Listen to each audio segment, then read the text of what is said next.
mes chers citoyens du monde, puisque vous avez décidé qu'il n'y aurait plus jamais de sujet,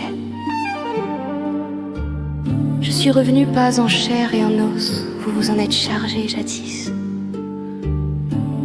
mais en pensée, en souvenir, en dame blanche élégante qui traverse vos écrans et vos mémoires.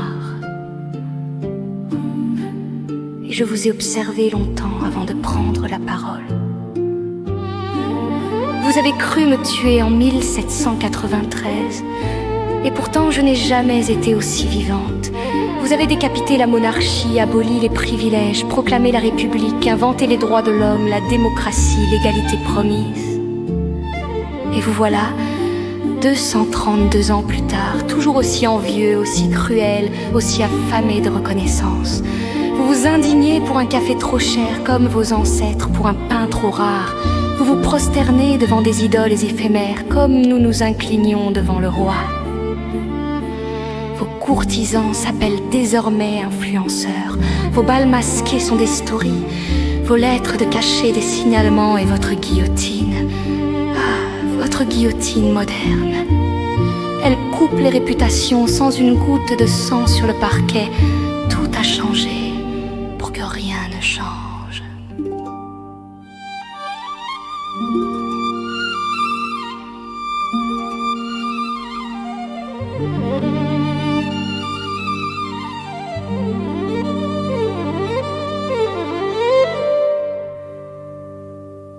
L'été dernier, j'ai regardé votre grande cérémonie des Jeux Olympiques sur la scène.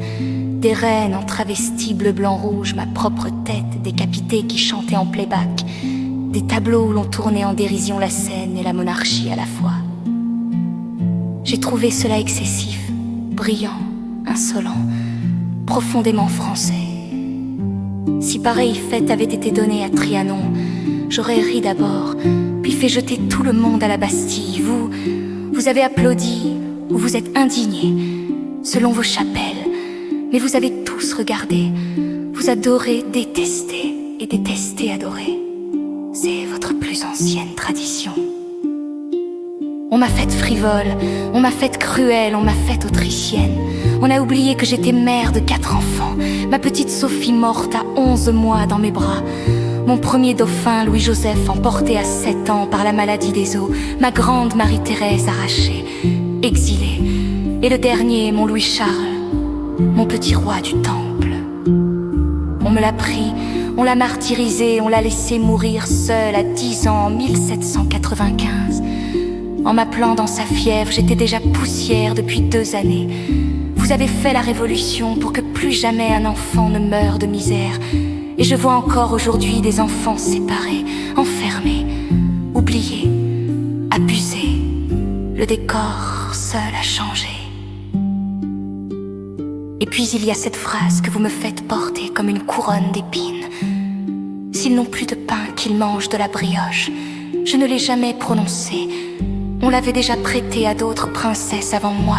Elle traînait dans les libelles comme une vieille médisance prête à l'emploi. J'étais jeune, étrangère, dorée, ignorante de la faim véritable.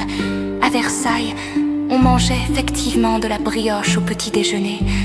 Je ne savais pas que pour d'autres c'était un rêve inaccessible. Quand j'ai connu la faim véritable au temple, j'ai partagé la croûte moisie sans une plainte. La brioche n'était plus qu'un souvenir qui pesait comme une pierre. Alors voilà ce que je vous dis, à vous qui m'avez tant haï et tant pleuré depuis. Vous avez gagné. Vous avez la liberté, l'égalité sur le papier, la fraternité en slogan. Vous avez des républiques, des lois, des vaccins, du pain en abondance et bio par-dessus le marché. Et vous êtes toujours là à envier le voisin, à rêver de palais, à vous plaindre que c'était mieux avant. Merci malgré tout, en me faisant mourir. Vous avez fait de moi une icône éternelle. Sainte laïque, victime sublime, marque de macarons et de parfums. Sans votre haine, je ne serais qu'une archiduchesse oubliée parmi tant d'autres. Quant à moi, je n'ai plus de rancune. J'ai vu trop de mères pleurer leurs enfants de votre temps comme du mien. Manger Mangez donc des brioches, mes petits, non, parce qu'il n'y a plus de pain. Il y en a partout, mais parce qu'elles sont délicieuses et que la vie est courte, même quand on a l'éternité devant soi.